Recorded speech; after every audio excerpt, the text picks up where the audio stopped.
Hello everyone, आज की video में हम बात करेंगे कि एक्टोपिक प्रेगनेंसी होने के पीछे क्या क्या कारण हो सकते हैं, क्या क्या रीजन होते हैं जिससे कि एक्टोपिक प्रेगनेंसी हो सकती है। जैसे कि पिछली वीडियो में हमने बात किया था कि एक्टोपिक प्रेगनेंसी कैसे होती है। देखिए, नॉर्मली जो प्रेगनेंसी की जगह होती है, यानी कि बच्चा यहाँ पे आके बच्चेदानी में चिपकता है ना, यहाँ पे अपनी जगह बनाता है, जिससे कि हल्की फुल्की ब्लड वेसल्स डैमेज होती हैं तो इम्प्लांटेशन ब्लीडिंग होती है और इस तरीके से बच्चा यहाँ पे ग्रो होता है, क्योंकि यहीं पे पूरा न्यूट्रिशन उसको 9 महीने तक मिलता है। लेकिन कई बार क्या होता है कि बच्चा यहाँ पे ना आके यहीं पे रुक जाता है। जैसे कि आप जानते हैं, हर महीने यहाँ पे ओवरी एग बनाती है और यहाँ से एक एग निकल के ट्यूब में आता है, और जब यहाँ से हम रिलेशन बनाते हैं, स्पर्म जो है यहाँ से आके यहाँ पे ट्यूब में पहुंचते हैं, तो क्योंकि ऑलरेडी वहां पे ओवम निकला हुआ है, प्रेजेंट है, यहाँ पे ट्यूब में आया हुआ है, तो दोनों मिल जाते हैं और फिर फर्टिलाइजेशन का काम शुरू हो जाता है। लेकिन कुछ केस में ट्यूब की क्वालिटी अच्छी ना होने की वजह से क्या होता है कि वहीं पे ग्रो होने लग जाती है प्रेगनेंसी। हालांकि उसको 7-8 दिन बाद नीचे आना होता है, जब फर्टिलाइजेशन का काम हो जाता है तो सिंगल सेल को नीचे आना होता है, यहाँ पे ग्रो करना हो रहता है और 9 महीने तक यहीं पे बच्चा ग्रो होता है। लेकिन कुछ केस में वो यहीं पे ग्रो हो जाता है, 7 दिन के बाद भी वो नीचे नहीं आता, ट्यूब की क्वालिटी अच्छी ना होने की वजह से यहीं पे ग्रो हो जाता है, जिससे कि ट्यूब आप देख सकते हैं कितनी पतली होती है, तो बच्चा पूरा 9 महीने तक वहां पे सरवाइव नहीं कर सकता, ट्यूब फट जाती है, जिससे कि अंदर ही अंदर आपको ब्लीडिंग होती है। काफी सीवियर कंडीशन इसमें आपको हो सकती है।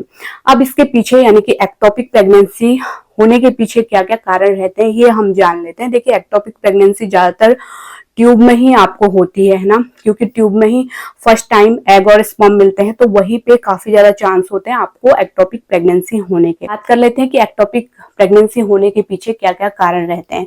देखिए, इसमें फर्स्ट कारण रहता है कि आपको पेल्विक इन्फ्लामेटरी डिजीज हो गया, यानी कि पीआईडी अगर आपको है, आपके नीचे के पेल्विक मसल्स में, पेल्विक फ्लोर में कोई भी प्रॉब्लम हो गई है, इन्फेक्शन हो गया है, तो इससे आपको ट्यूब भी उससे अफेक्ट हो सकती है और ट्यूब में ट्यूब की क्वालिटी खराब हो सकती है। और जैसे कि मैंने बताया, जो एग और स्पर्म है वो यहाँ पे मिलते हैं फर्स्ट टाइम और सिंगल सेल बनके वो यहाँ पे आती है, ट्यूब उसको लुढ़काती है इस तरीके से और वो यहाँ पे आके ग्रो होता है। लेकिन इन्फेक्शन होने के कारण ट्यूब की क्वालिटी अभी खराब चल रही है, तो वो यहाँ पे नहीं लुढ़काएगी बच्चे को और बच्चा वहीं पे ग्रो हो जाएगा।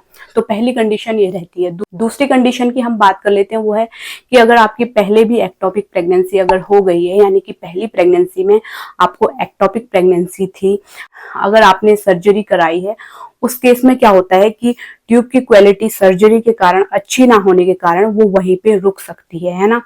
कई बार क्या होता है कि डॉक्टर पूरी ट्यूब निकालने के लिए सजेस्ट करते हैं आपको, क्योंकि जैसे कि मैंने बताया कि पहले भी अगर आपको एक्टोपिक प्रेगनेंसी हो गई है तो दूसरे बार भी वहां पे रुकने का चांसेस रहता है।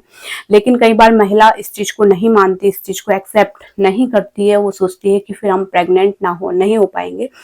लेकिन प्रेगनेंसी उसमें भी हो जाती है, एक ट्यूब में भी आप कंसीव कर सकते हैं। जैसे कि आप जानते हैं, 2 महिला की ट्यूब होती हैं, दोनों साइड बच्चेदानी बीच में होती है, इस साइड ट्यूब होती है, एक राइट साइड आपकी ट्यूब होती है, तो महिला दूसरे ट्यूब से भी कंसीव कर सकती है। एक महीने इस ओवरी से एग निकलता है, दूसरे महीने इस ओवरी से एग निकलता है, इस तरीके से अल्टरनेट चलते रहता है, तो महिला दूसरी ट्यूब से भी प्रेग्नेंट हो सकती है। दूसरी ट्यूब अगर महिला की अच्छी है तो प्रेगनेंसी होने में कोई भी दिक्कत नहीं होती है। जब उस ओवरी से ओवुलेशन होगा तो आपको ऑटोमेटिक प्रेगनेंसी लग जाएगी। जी हाँ, तो यहाँ पे डरने वाली कोई भी बात नहीं है। अगर डॉक्टर आपसे कहते हैं ट्यूब निकालने को, तो निकाल देनी चाहिए, क्योंकि नेक्स्ट टाइम भी उसमें एक्टोपिक प्रेगनेंसी होने का रिस्क रहता है। क्योंकि जब आपकी सर्जरी होती है तो ट्यूब की क्वालिटी उतनी अच्छी नहीं बचती है, वो इतनी मूवेबल नहीं होती है जिससे कि वो एग को फर्टिलाइज, सिंगल सेल को वो नीचे लुढ़का सके और प्रॉपर जगह में जो सेल है, सिंगल सेल है, वो बच्चा यहाँ पे आके चिपक सके, है ना। तो इस कारण कई केस में महिला को अगर पहले भी एक्टोपिक प्रेगनेंसी रही है तो एक्टोपिक प्रेगनेंसी का रिस्क दूसरी प्रेगनेंसी में भी बढ़ जाता है। बात कर लेते हैं तीसरे कारण की, तो वो है ट्यूबरक्लोसिस। जी हाँ, ट्यूबरक्लोसिस में भी आपको एक्टोपिक प्रेगनेंसी होने का खतरा रहता है।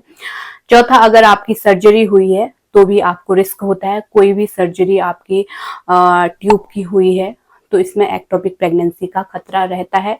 जैसे कि मैंने बताया, अगर आपका सर्जरी होगा तो क्वालिटी उतनी अच्छी नहीं रहेगी, क्योंकि ट्यूब काफी पतली होती है, धागे की तरह, तो सर्जरी भी हो जाएगी तो फिर भी आपको एक्टोपिक प्रेगनेंसी होने का रिस्क रहता है, क्योंकि जैसे कि मैंने बताया फर्स्ट में जो ओवम और स्पर्म है वो यहीं पे आके मिलते हैं।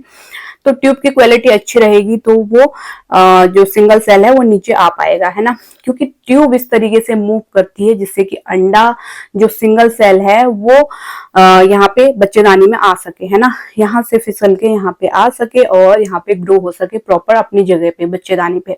अगर ट्यूब की ही क्वालिटी अच्छी नहीं है सर्जरी होने के कारण, पहली एक्टोपिक प्रेगनेंसी होने के कारण या फिर ट्यूबरक्लोसिस होने के कारण, तो ये दिक्कत आपको हो सकती है, एक्टोपिक प्रेगनेंसी दोबारा होने का रिस्क रहता है।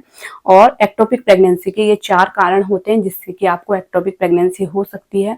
और नेक्स्ट वीडियो में हम बात करेंगे कि एक्टोपिक प्रेगनेंसी अगर आपको हो गई है तो उसके पीछे क्या साइन और सिम्टम होंगे जिससे कि आप समझ सकें कि हाँ हमको एक्टोपिक प्रेगनेंसी हो गई है। तो काफी हेल्पफुल वीडियो आगे भी आने वाली है, तो प्लीज चैनल को सब्सक्राइब कीजिए। और इस चैनल पे मैं प्रेगनेंसी से रिलेटेड वीडियो लाने वाली हूँ, आगे भी लाते रहूंगी, ऑलरेडी आ भी चुकी हैं वीडियोस, कैसे कंसीव करें, प्रेगनेंसी की जर्नी में काम आने वाले वीडियोस लाने वाली हूँ। तो प्लीज चैनल को सब्सक्राइब करना ना भूलें और नोटिफिकेशन बेल को भी दबा लें, वीडियो के नोटिफिकेशन आपको फटाफट मिलते रहें। कोई भी सवाल आपका है तो नीचे कॉमेंट में लिख सकते हैं। फिर मिलते हैं किसी और इंटरेस्टिंग वीडियो के साथ। Thanks for watching.